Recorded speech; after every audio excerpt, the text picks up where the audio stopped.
Orgasmic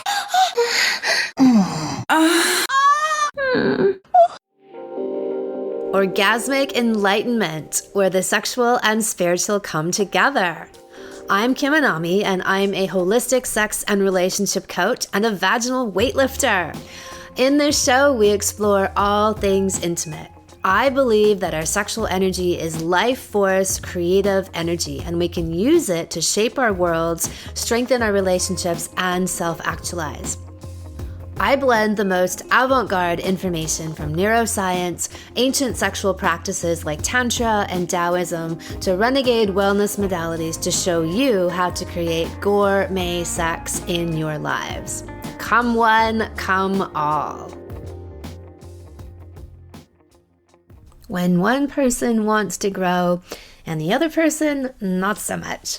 This is a common issue that comes up in relationships where one person's really invested in at least their own evolution and personal growth and development, and the other person, it might be pretty content to just stay where they are. And this will often come up in the sexual sphere where things hit a standstill and aren't really developing or growing. They feel really stagnant. And so one person typically is more invested in the idea of jump-starting this part of the relationship and changing it. And the other person may or may not be interested in doing that as well. Typically, that kind of reservation would come from unresolved trauma and stuff that they haven't looked at in their past. And so when they connect in an intimate relationship and those things start to get provoked and triggered and unearthed, either you go forward and decide to confront those things head on, to heal them, to transform them, or you want to back off and continue to put those underneath the carpet. And so it really comes down to how you view life and how you view your relationship. And my philosophy is that a relationship is a vessel for personal growth and transformation. So we expect that in a personal relationship, an intimate relationship, that our most deep-seated issues, traumas, unresolved stuff gets triggered and comes up to the surface in this beautiful container for it to be illuminated and looked at with our partner in this beautiful light of love and passion and desire for each other. And we can unearth those things, bring them up, and then heal them together. Or, we can all do our individual work, but we're also doing this stuff together. So this is what I find the most profound. It's one of my biggest messages in my work, is that this really is the true function of relationships, to hold the growth of the individuals, so your growth, my growth, and the growth of the relationship itself. That there's three entities that we're constantly looking at and seeing how can we better grow them, develop them, take them to the highest level possible. So some people look at their relationships as having this capacity, but I'd say that most people don't. And they might look at other parts of their lives as having this ability to grow and evolve, like maybe their health and their well-being, or most people look at their careers as a place where they can grow and develop. So they definitely adhere to the concept that they go get some education or training in a particular area, and then they go out into the world, they do this work, and they continue to get training and workshops and seminars and mentorships and keep abreast of latest developments in their industry. Most people accept that as something they would have to do to really stay on top of their game. People don't tend to apply the same concept to an intimate relationship. And that's partly all connected to this whole repression around sexuality and intimacy, where nobody really gets taught how to do relationships, and certainly no one's getting any kind of good sex education out there. And so, of course, imagine if you go buy a new plant from the plant store and you bring it home and you sit it in the corner of your room, and at first you're all excited about the plant, and so you give it great sunlight and you buy it the best fertilizer and you water it exactly when you're supposed to water it to take perfect care of it, and it flourishes. And then you get a bit bored, you've got other things going on and other priorities in your life, and so you just kind of neglect the plant and you forget about it, and you're like, you know what, the plant's taking up space over there, I'm going to put it in the corner over here. It's still an all right plant, but like, you know, I've got other stuff that I just got this new chair, let's put the chair over there. And the plant starts to wither and die of neglect. And of course, the exact same thing happens to our relationships. They don't die a natural death. They die a neglect death, where people have been ignoring them and not putting positive energy and intention into them, and not using them as the vessels for growth that they were intended to be. So I see intimate relationships as one of the most powerful personal growth tools that there are out there. But they have to have the ingredient of gourmet sex, so passionate sex. So not just a buddy relationship. I talked about this last week in the podcast. Are you lovers or are you roommates? And if you're just roommates, you're not tapping into the true potential of your relationship. So you can be good partners, like make a good couple in a lot of like administrative ways.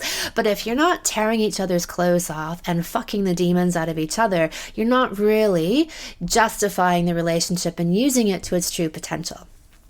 So I live by the philosophy grow or die, meaning that if you're not growing, you're dying. Nothing in nature remains in stasis. That's an illusion. And we're either going forward and learning and developing and hitting new heights in everything we do, or we're going backwards. So nothing just stays stagnant. You know, the stagnancy eventually turns into more rot and decay and destruction. And people often don't see that, and they certainly don't connect the two things together. So I see personal relationships, your intimate sexual relationship, as this incredible venue for you to really self-actualize. And so, as I said, we want and expect that your deepest wounds will get triggered. So often our family of origin wounds, this is where they're going to come up, is in our most vulnerable intimate relationships. And this is good. We want this to happen, but it's only really good if both people have an understanding that this is what is supposed to happen, and we're both committed to working through these things as they come up. Because if you don't look at the relationship that way, you're going to see these things as annoyances, or, oh, this person has a lot of baggage, or you'll just keep going in circles and circles around the same issues and never be able to break out of these patterns. And you'll carry these patterns from relationship to relationship because they never actually get healed.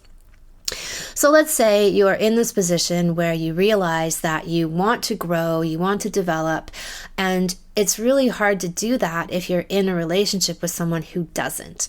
And I'm all for the idea that we have our own individual paths and lives, but as you're so intimately connected with somebody, after a while, if you keep growing and evolving and moving forward and your partner doesn't, you're going to leave them behind.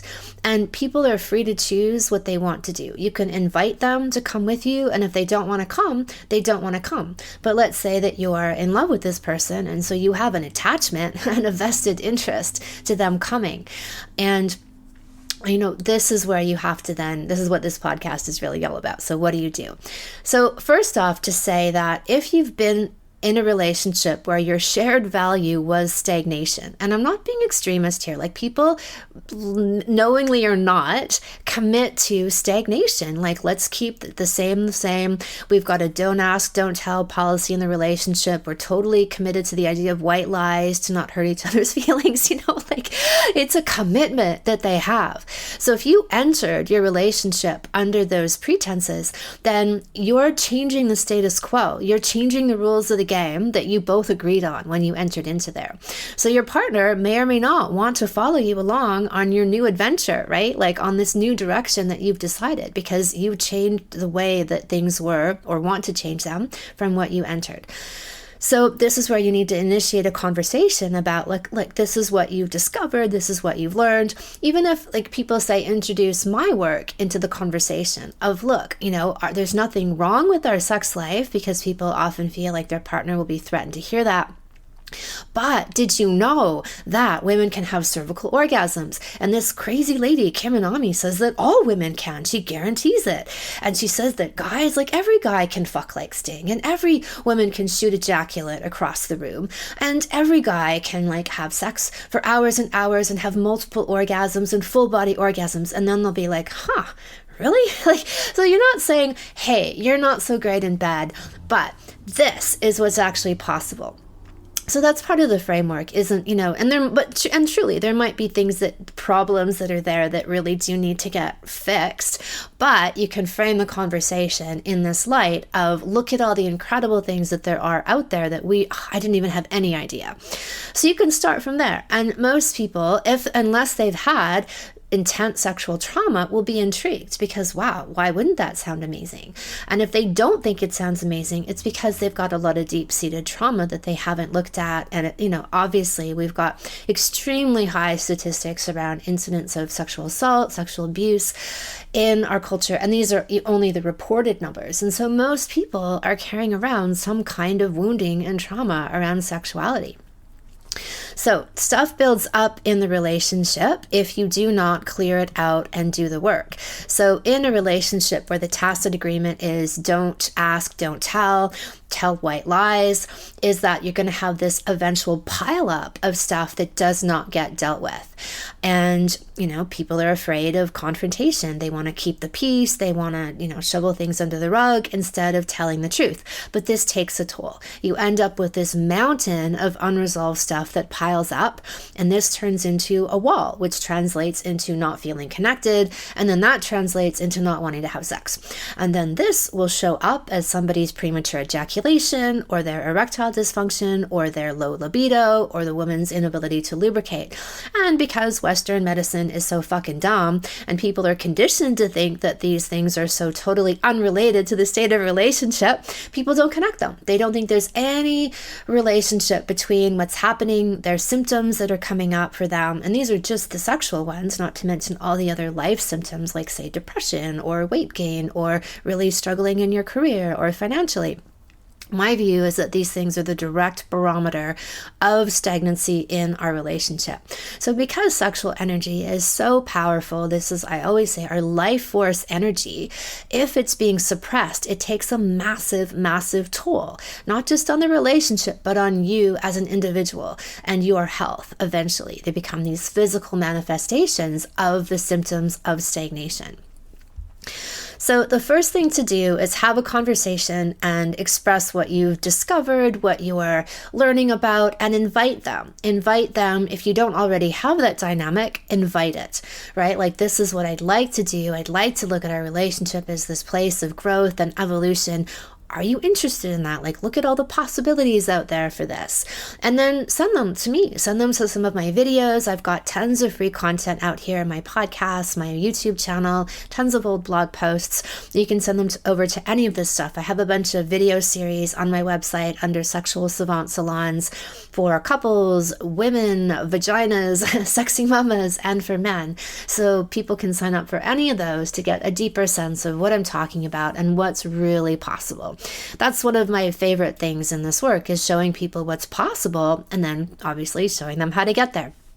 So let's say that, okay, best case scenario is the partner is, wow, that sounds amazing, sign me up. Like, you really want to learn more about the best kind of blowjobs you can give? I totally support that. Oh, fantastic. If they don't come, then you give them the most gentle, loving invitation that you can. So I said, instead of focusing on what's wrong, and sometimes you have to, because things have gotten so bad that you have to express that. So you start out with a gentle invitation of, this is what could happen, these are the possibilities for us. And if they don't hear that, then you might go deeper into how you're being affected by the lack of growth in the relationship, and try to keep it really on you. Try not to blame them, try not to put it on them, but talk about how you feel and the effect it's having on you. Then, if they still don't bite and they're not interested, then I suggest that you pull all of the focus and the attention away from them. Okay, so you bring all of the attention back to you, and you're going to focus on your growth and your development and your healing.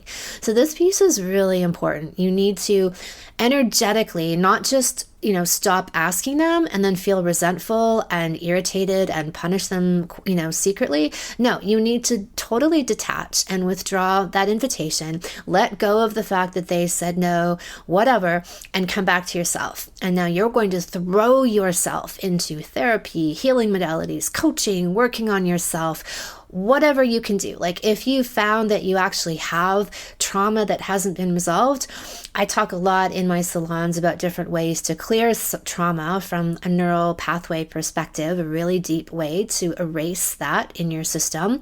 And even the study of sexual energy, like just familiarizing yourself, getting to know, reconnect with your sexual energy is a huge quantum leap in your growth and development. So whatever that looks like for you, that you start doing your own internal work. If you've identified that there's places where you're holding pain, you've got family of origin issues, you've got stuff that's happened in your whatever 20s, 30s, 40s, anything that you identify, and maybe you don't identify it as that. Maybe all you've got is the knowledge that you've got patterns that you keep repeating in relationship that are sabotaging your relationship and keep happening over and over again. That's fine. That's enough to start with, and then bring that to somebody and initiate the process of doing some work.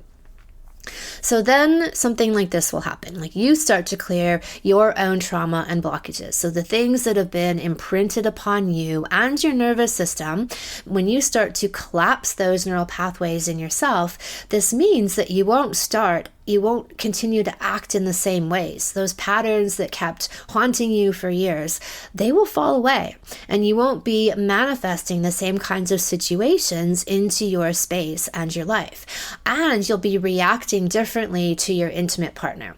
So there's a whole philosophy that we attract people who actually are meant to trigger us, that they're holding energetic imprints that are very similar to ones that we were either hurt by or had trauma around in our family of origin or beyond. And we do that because on an unconscious level, we actually want to clear them. We want to be able to heal and to grow. And so we bring people to us who have a similar energy pattern that will help us to do this. So what you often notice then is that things that used to trigger you about your partner, suddenly they just roll off your back. Like you just kind of take it into stride and you can deal with it. And at the same time, whatever you notice about your partner that you're getting triggered by, write it down, make a list, and then take it into contemplation and or to your counselor or therapist or wherever you've decided to go. And you can ask your higher self for guidance on what this is and how you can best heal it. So as you grow and you shift and you transform, you'll have more clarity on what you want, and you'll have the confidence to take action. So whether that's getting more clear about your needs and expressing them to your partner and requesting what you want, whether that's setting boundaries in the relationship or doing things that you didn't do before or not doing things that you used to do, or maybe it's even leaving. But at this point, you don't have to make the decision. You just have to keep doing enough work until you get that level of healing and clarity and shift where you've actually shifted to another level within yourself. So in doing this work, the next thing that happens is your partner is then going to start to sense that there's something different in you. And they might not be able to put their finger on it exactly, but maybe a way that you were pressuring them or nagging them or resenting them or belittling them, that's toned down or even gone, and they've suddenly got more space, they've got more breathing room. So the same puzzle pieces of trauma and dysfunction that were once there don't lock together in the same way anymore, and so this shifts the entire dynamic in the relationship. So you will interact with each other in a new way, and you will get triggered much less because now you've cleared your own stuff. So the partner will feel the shift, and typically they are intrigued. Now they're a little more interested in like, what do you got going on over there? It's like when people do personal work or they go to the gym, or they have a whole new wellness routine, and people like, what are you doing? Like, you look so different, you feel different, you look different, like, what are you doing? They're curious because they can feel it and it feels good. And that's what happens with the partner generally, is that they feel that something's different. So now they're like a little more interested in like, what do you got going on over there? Because like they're feeling more attracted even to you because you're more whole, you're more healed, and you're not acting out in as much of a danger, a wounded place that you were before. Plus, you've stopped pointing the finger at them as the source of your ills, and you've taken full responsibility for your healing and your wellness. The pressure and the attacks are off of them. So now they can let down their guard again and they can assess what's really going on. And so if it feels good, as I said, they may draw closer and then they may start to be more intrigued and start to ask you about what you've been up to. But leaving this space is quite important, right? For them to just get a breather, catch their breath from whatever energy you've been throwing onto them, and then for them to actually perceive and feel some kind of difference in you. So that's the part that we're really waiting for. And we're not waiting for it in the sense like, oh, we can't go forward until this happens, or when is this going to happen? You have to release all attachment of it even happening. I'm just telling you what typically happens, but you're doing this for your own good and your own investment in yourself and ultimately the relationship. But it's not about waiting for the moment they come running. That's not the focus. So, all right, next stage would be that, maybe nothing changes in them, but everything is changed in you. So maybe they don't really feel affected by what you've done. They seem to be still stewing in a lot of their own stuff and not really reacting to you or your change, or they've still got walls up. Like that's really what it is. They've built up walls over the years, either through being in relationship together or their own past trauma or a combination of both, and they're still locked in. So here then, again, you would be less affected by what they do or they don't do. You are more interested in what you need and what makes you feel good. And so you're less triggered in the relationship. You're not blaming them for things that might even be your wounding that you've just projected on them, and the whole dynamic shifts. And this might mean that you end up leaving the relationship, and so be it. But at this stage, you would have the clarity. So now you would have, if you've done enough work, you've built this up, and I don't exactly know how long this could take. It could take months for you, probably months, like a good, serious, committed therapy, I'd say 3 to 6 maybe. And during this time period, you would actually say to yourself, look, I'm taking this time out of 3 to 6 months. I'm not going to be thinking, do I stay in the relationship? What do I do? How can I, don't even go there. Focus 1,000% on you. So at this point, then you feel like you've done your 3 to 6 months, then presumably you'll have more clarity about what you actually want and the decision that you'll make. Do you want to stay in this relationship? If they've started to become intrigued and interested, and maybe they've started to join you on this path, like slowly but surely, or sometimes they dive right in. If they've done absolutely nothing and there's still no shift, then you get to make the decision, right? Like, is there still more work for you to do? Do you have now clarity? I really trust the process that when you commit yourself to this level of deep personal work, you'll know what to do once you go through to the other side of that.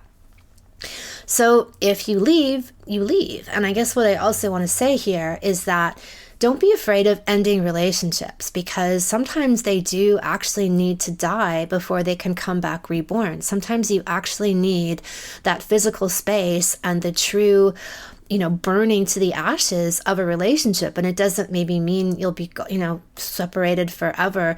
But once okay, I've hit a limit where I'm going to walk away from this now because it doesn't feel good for my self-worth. I'm not being valued and honored, and I'm losing myself. I'm losing the true, authentic, good parts of me by staying in this situation. You make the decision to leave.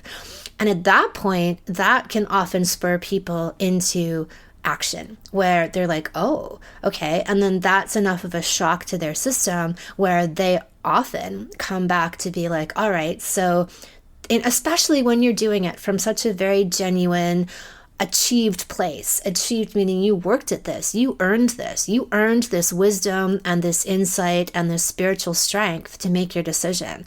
And that people have a truth barometer. We all have divining rods within us. And when we feel the truth and somebody around us, and sometimes it takes that level of shock to the system to penetrate through our walls to get there, that wakes us up to be like, oh, okay, so now or never, what's my decision, and then they may come back towards you.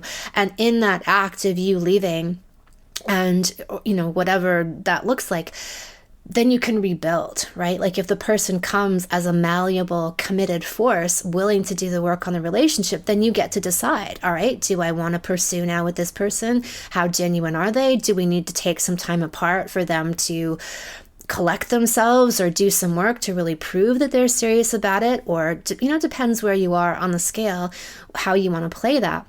But that's something that I want to repeat, like, don't be afraid to make that decision.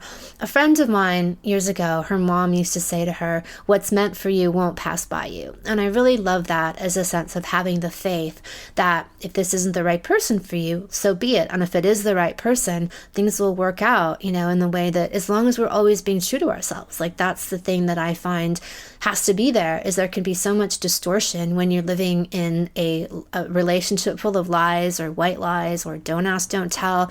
You distort everything in the relationship. But if you are committed to a path of honesty and deep communication in the relationship, then you can figure things out. And then the truth itself becomes something to put your faith into, that it will show you the right direction to go in. So that's obviously like, diverging at the crossroads of the direction that you could possibly go. And then the best case scenario is that the partner at some point during this process becomes inspired and they want what you've got, or they want that to be applied to the relationship. They see the positive shifts and changes in you and it looks good. They're attracted. They feel good. They see a new possibility, like a new chrysalis emerging of the relationship, like what that could look like and feel like. And then you can go forward as having this mutual agreement and commitment to use the relationship as a vessel for transformation and growth, which means that it is this space where you can bring all of your stuff in and you don't get threatened by it. You try not to get so triggered by it, because now you're both in on the game. You're both consciously looking at the things, or trying to consciously look at. A lot of our stuff that comes up is unconscious, right? It's stuff that's been programmed, conditioned, trauma that's been wired into us. And so we can have reactions that are totally uncontrolled and unconscious. And so as we bond together and agree to fight this fight together, then we're on the same team. Right? So when somebody has an episode that is unconscious and that comes out into the space, we can try to work on it as allies rather than as adversaries. And that's the ultimate place that we want to be. And of course, no one's perfect. No relationship is perfect. All of us can get triggered and go beyond that conscious place. But the faster that we recover and we know that this is our agreement, this is what we're here to do, is to look at these things, to let all of our stuff come out from our deepest places and to look at it together and to hold it in the space together. And again, I'll come back to this idea that the most powerful tool that you have with each other is a passionate sexual love connection. So this isn't, again, like I said, just buddies or whatever. Like, you have to have that deep level of sexual love. And that will help you to transform your stuff so much faster. You will burn through it like bionic phoenixes, because you've got this wild, life-giving, life-changing, transformational tool at your fingertips, literally at your genitals, at your fingertips, that you can use with each other. And in my work, in my salons, I talk a lot about how couples can consciously use their sexual energy as a way to burn through their stuff even faster, right? So they consciously learn how to exchange their energy and move their energy in ways to process and transform and to up-level at the speed of light. And that's where we want to be. That's what we want to be doing, is have this totally clear and open emotional channel and this very powerful and conscious sexual channel to reconcile all of our stuff and to keep evolving and growing. And the more that you do this, it so deepens your bond. When you bring stuff to the surface and then you process it together and you move through it, that's the stuff that really cements your bond. You really get to know the deepest levels of your partner, and you share the deepest levels of yourself, and you get cherished and you get witnessed and you get held and you get loved through it.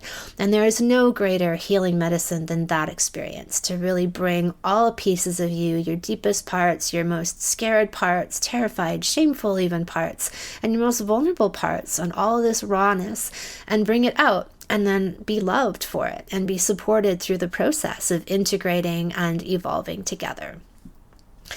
So today we have a fantastic all-star. She's a woman who was in one of my, I think it was my very first Well Fucked Woman salon back in the day. And one of the things that I love about her, in healing professions, any kind of profession, like from doctors to psychologists, one of the things that you most love in your clients is their compliance, meaning the best students slash patients slash clients will do what you fucking tell them to do. So you give them these instructions, you give them this home play, and some people will run with it. And other people, it's like pulling teeth. Like they're like, oh no, I didn't do that. I didn't do this. And you're like, well, why are you paying me money to help you when you're not even going to do the work? Like people who go to a naturopath and the naturopath gives them all kinds of dietary suggestions and they're like, nah. Well, why are you paying money to just come in? It's like you just want someone to mommy you for a while. Anyway, so the opposite is true with this woman. She just took everything and ran with it. Just, the most like fiercest homework doer, home play doer, and just had phenomenal results. So she's one of my favorite all-time Well Fucked All-Stars. Welcome.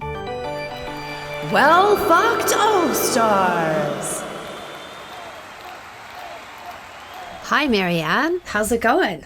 It's going great. How are you doing? Fantastic. So we want to hear all about your experiences with you being in a position in a relationship where you want to grow and evolve and you feel like your partner isn't at the same pace. And so how did you work through that in your relationship? What did that look like for you? Yeah, so a lot of the things that I ended up approaching my partner with, there was resistance and there was like, yeah, it sounds good. I don't have time for it, that kind of thing. But I remember when I discovered your work, and I sort of read through every blog post and I was standing there on the kitchen counter just reading stuff out to him. And his sort of just whole body lit up and he's like, wow, is that really even possible? How does one do those things that you were referring to about, really growing sexually and being able to have this deep relationship and connection and intimacy with your partner. And I remember noticing that he totally lit up. So when I remember I contacted you right after that and then, signed up and coached with you and signed up for all your programs. And what came out of that was just his, he kind of really woke up to anything sexually that I was exploring or thinking about doing. He was so excited about it. But that then connected, what I loved about your work was, and love still, is how you connected back to, the deeper places within ourselves, the evolution and the growth. And he was so much better able to receive it through there than any of the other ways that I brought to him. So I was like, you know what? I don't care how you come to it. Through blowjobs or through sit-ups. Take your pick. Right. Right. Exactly. Or through just watching me become more sensual and sexual and open. And, because one of the main reasons that I'd come to work with you was because I wanted to heal old sexual trauma and abuse, and how that was, it wasn't like I'd done a lot of work on it already, but I noticed that there were threads of it, showing up in my marriage and in my intimate times with my partner. And so I really wanted to work on that. And what you showed me was not just where I didn't want to be, but also just how limitless it is to what's the upper limit. There isn't an upper limit on it, right? So I got to explore that and how amazing that was. And that really, I think witnessing me open up in that way really lit a light within him. And then he was so much more open to any other thing spiritually that I suggested or growth-wise that I suggested. And so it was just this beautiful evolution, but he came to it through the sexual, sensual practices. Sometimes I think for men that it's that full sensual expression of the woman, that when the woman really opens up and gives herself to him, it activates something in him where his defenses, his resistance melts away. And then he becomes much more accommodating to whatever else, right? Like much more open to other suggestions, where before I feel like when they feel this sort of block somehow in the sexuality, and they feel like maybe they're being held at bay in some way, whether that's conscious or unconscious, that they're not then as participating. And then when you remove that, they become much more willing. Exactly. Exactly. I really think that there's so much truth in that, because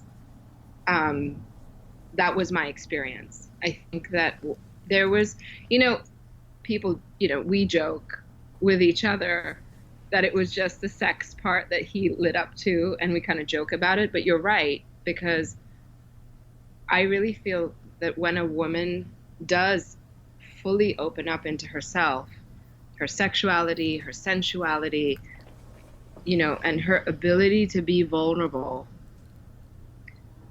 that changes a man completely. And it's a real, to witness that, for a man to fully witness that in a woman he's with, it changes him as a woman changes. She has so much power to shift him. And that's really what I found and have carried. I think I met you 7 years ago, we were saying. Mm-hmm. I think 7. And it's been that long. It's just been, it hasn't stopped evolving, which is so incredible. So I feel like when I've seen that as well, it's like this automatic, innate reaction that a man has. Like when the woman really opens that way, something in him just innately responds and feels so much more, like melted within himself and open within himself to really receive her and look after her and accommodate her. Like he's there, like his masculine gets activated. When her feminine gets truly owned and inhabited through that deep surrender in sex, his masculine gets activated in a crazy powerful way. Crazy powerful is right. They,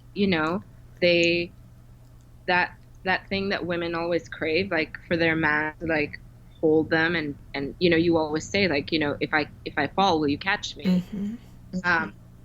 I felt that so much. One of the things, in the bedroom that we were really, that I didn't even know was something that was so within him to give, is pleasuring me. I mean, he is all about that. And so was he like that before, or were you not allowing it, or what's the deal there? I was allowing it. I was allowing it. So I never got to see that because I was always holding back in some way. And then when that changed and I wasn't holding back anymore, it was unreal how he would just, any chance he got, like he wanted to help me feel good, help me experience pleasure, and willing to explore, the G-spot orgasms and the cervical orgasms and the, all of it. And I discovered parts of myself that I didn't even know existed, only because he was so willing to be there with no resistance whatsoever. Again, so would you attribute his willingness to your opening, or like, was there anything else that you would say factored into that, what seems like a pretty unbridled openness and willingness on his part as well? Yeah, I think me opening up, drew that out of him too. It was me opening up. There was nothing else that changed at that time in our lives. So prior to the sexual work, like, it sounds like you were trying to do things like maybe get him, because I know that you lead a very holistic lifestyle, so you might have been inviting him into like meditation or health practices or whatever. I'm sure some of that just filters through in your family life. It just has to bleed over. But it sounds like he was less interested. And then when you touched on this piece and invited him into this arena, that was the catalyst that just opened everything up.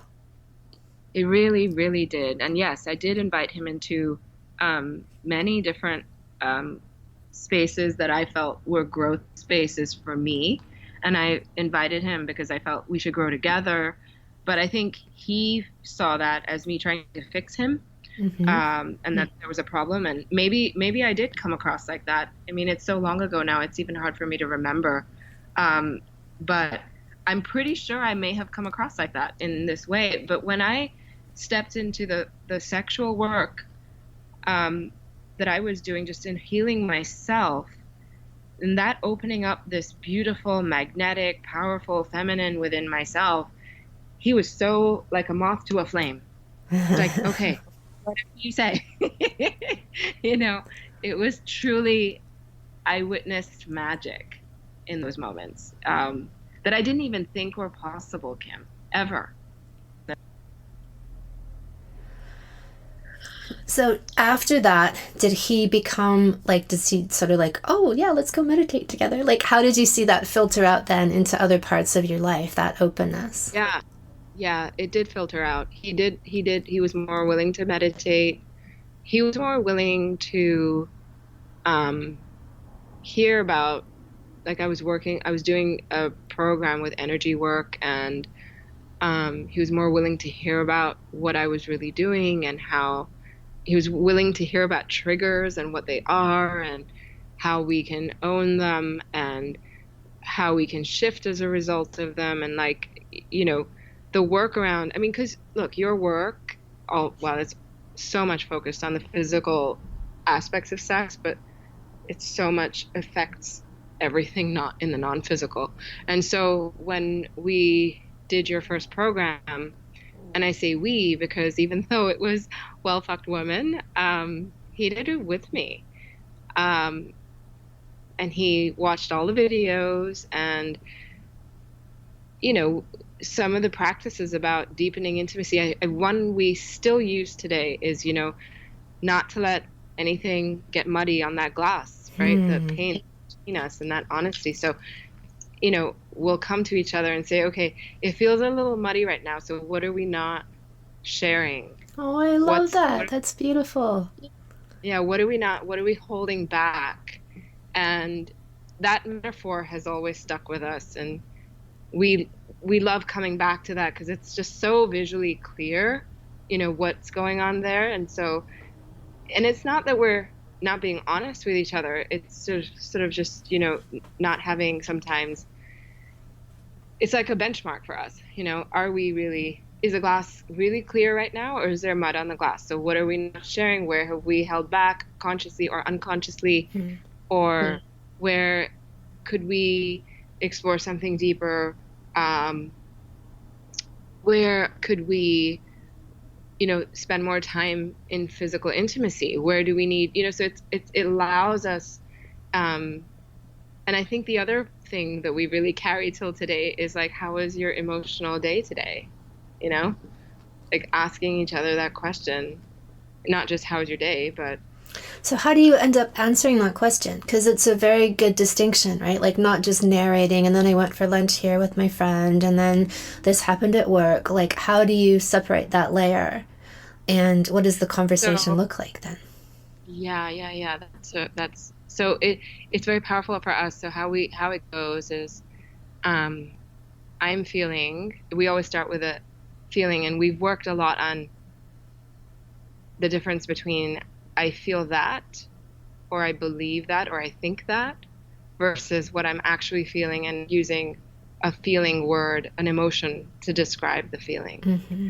So, because I think that or I feel that is more of a belief rather than your feeling about something. Mm-hmm. So, we go into, now he'll say, I'm really frustrated um, about, or I was frustrated when this happened in my day in the morning at work, and then because we both work from home, and so, I was frustrated in my morning about this, and then, you know, I had a really nice break at lunch, and I was able to relax a little bit and let go of that, and then the afternoon felt a little bit tense because I had all these things to get done, and then, or it could look like, oh my God, I was so frustrated this morning, uh, with our argument that we had in the Mm-hmm. bathroom. and I carried that throughout the day. So it could be any of those areas. And for myself too, um, my emotions that come up, like either is sadness or anger, or I'm really angry right now. Um, and so being able to express that has been so incredibly liberating, because now we don't necessarily go through our day. It could, and sometimes it's even carrying an emotion that you could be having for a few days, really, and allowing that to surface. Or sometimes it's not even of that day. It could stem from like the weekend or 2 weeks ago, and you didn't connect it. And then you're having the space to really share what you think and or what you feel. And you can go back and be like, you know what? I think the genesis of this was actually, this started like 2 weeks ago when I was going through whatever. Like I'm struggling with sleep, because the kids woke me up early, and I was just so frustrated that day because I had a headache and I couldn't get my nap in the afternoon because we had so much going on. It sort of it can really help us connect all these pieces of life. It's just, to us, that's our like go-to conversation. Um, and it and I wouldn't have had him ever open up to that if it hadn't been, me exploring self-pleasuring, or me exploring, or him wanting to pleasure me and me being okay with that. So there's such a powerful connection that happens. I think for maybe some people, the conversation could come first. For us, the physical came first. Right. Yeah. Well, I love that then you've carried on, because I talked earlier in this episode about how we're looking to have a constant evolution in the relationship. So there's relationships that are committed to stagnation, which is most relationships, and then relationships where both people are committed to growth and evolution.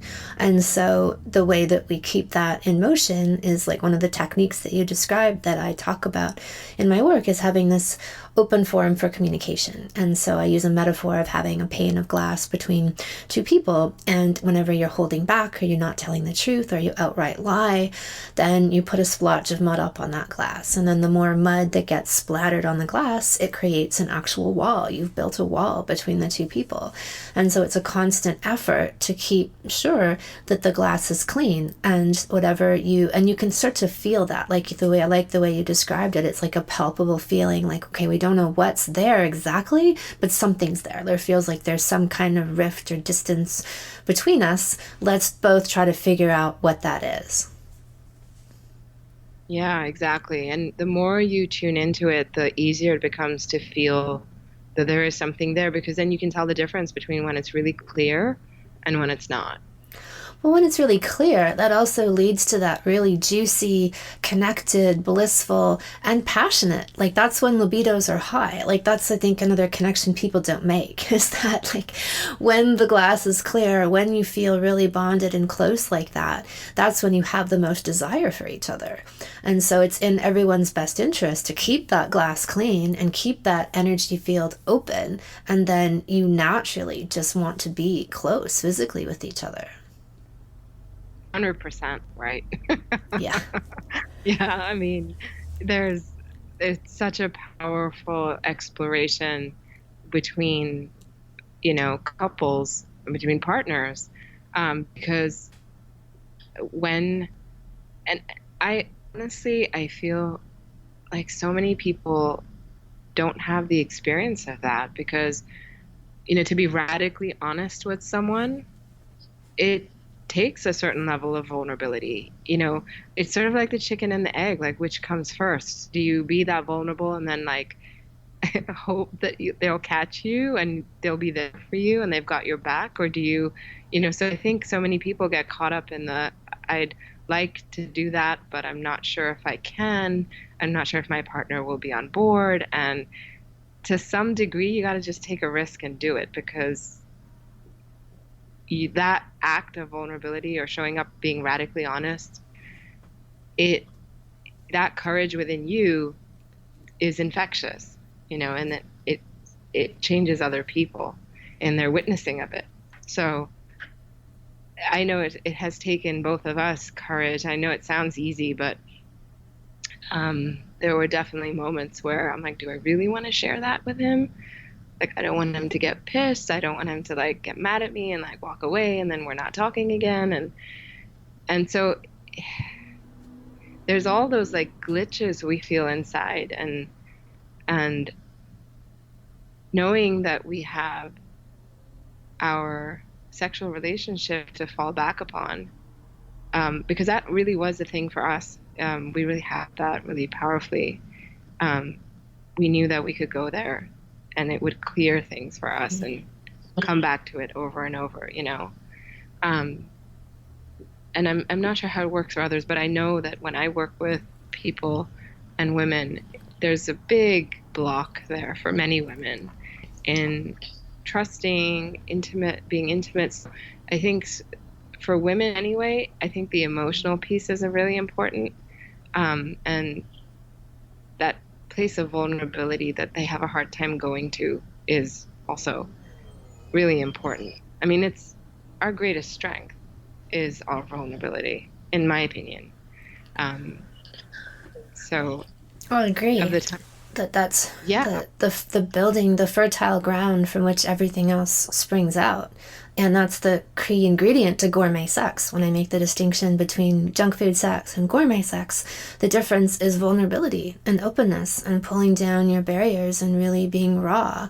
And you can actually learn to live in that place. And that's, I think, one of my greatest observations through having cataclysmic sex was when it brought me to that totally raw, exposed place, and then how incredibly powerful I felt in that vulnerability, and how it actually changed me as a person and changed my life and changed everything about how I interacted out in the world with that kind of energy as an aura around me. Oh yeah. That's those words are so powerful because, you know, the other thing that drew me to your work so much was because I have a background in teaching about natural birth. And when I read what you said about vulnerability, and I had already had two births by the time I met you, and I had really beautiful births. I had pain-free births, event-free births, quick births. And I really knew that I had been able to bring that to the space of birth, but I really had not been able to bring it to the space of my sexual life with my partner.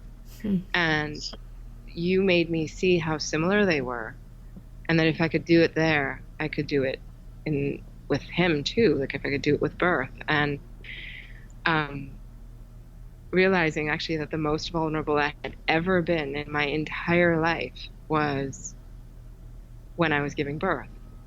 And I went on to have another child whose pregnancy and birth were probably the most ecstatic experiences of my life. And the birth of my third child was truly ecstatic. And it just made me realize that because I'd done so much work with being vulnerable by the time I had my third, that the ability to open up was so much greater. And I'd experienced cervical orgasm before that. And then when I had my third child, I experienced it again. And it was just this incredible, beautiful high that, you know, you talk about the hormone oxytocin, and we do too. And it's just such like that experience. And having my partner with me in the birth pool together, like bringing this child forth together. It's like not just me doing it, but that experience is one that I think I'll never forget. And I think your work and me engaging with all of that helped really set the ground for having that kind of birth experience as well. It's such a beautiful example of how when you hit that place in yourself and in your relationship, it then becomes this energy and extra power becomes infused into every other part of your life. Everything else gets up-leveled. So you already achieved a very powerful birth experiences, it sounds like, very unlike what most women have. And then with that added piece of deepening that vulnerability and that openness and these higher levels of orgasms, you even get to a more magnificent place in that birth. Yeah, it's a feeling that if you've not experienced it, it's really hard to understand through words and description, because you're not here. You're very much in a different realm of consciousness. And it's like this African proverb that they say, right, when you're giving birth, it's like the mother reaches all the way out into the stars and brings forth her baby. So that's the closest that I think I can describe that with. You go somewhere else completely. And then knowing that through intimate experiences and intimacy and having this gourmet sex experience with your partner, that you can achieve that same, it's not exactly the same, but it comes close. That level of vulnerability and an ecstasy, there's nothing quite like it. Amazing. So bringing it back to, let's say we're back to a couple who one person is more engaged with and passionate about growing and the other person isn't so much. Like, what advice would you give couples in that situation based on your experience? I would say that if you are the one who wants to grow and evolve more and your partner is not quite there yet, just do what you have to do for you. Because when you do that, the people around you change. So either they come along with you or they're no longer want to be in your orbit. So either way, if you're focusing on your growth and doing the thing that's supporting you the best way and helping you evolve and you grow, then you do that. And if they're the right person for you or they're meant to be around you, then they will grow with you. Awesome. Yeah, that's exactly what I was saying earlier, is that either way it's win-win. If you do the work on yourself, either way you'll know what to do. Either the relationship transforms or you have the clarity about stepping away from it. Exactly. And it is a win-win. You grow, I mean, I don't think anyone that I've met who's evolved and grown has ever said, I wish I hadn't done that. What a mistake. All those years of working on myself. Yeah, what a waste. Could have been at the bar. Right. No one I have ever worked with, I have ever known, has said that. So it is definitely you win. If you work on yourself, you always win. Love it. All right, well, let's end it on that note. Thank you so much. Thank you. It was a pleasure. Thank you so much for listening. If you haven't already, subscribe and also leave a review. And send someone else the gift of a healthy libido and an off-the-charts love life by sharing this episode with them.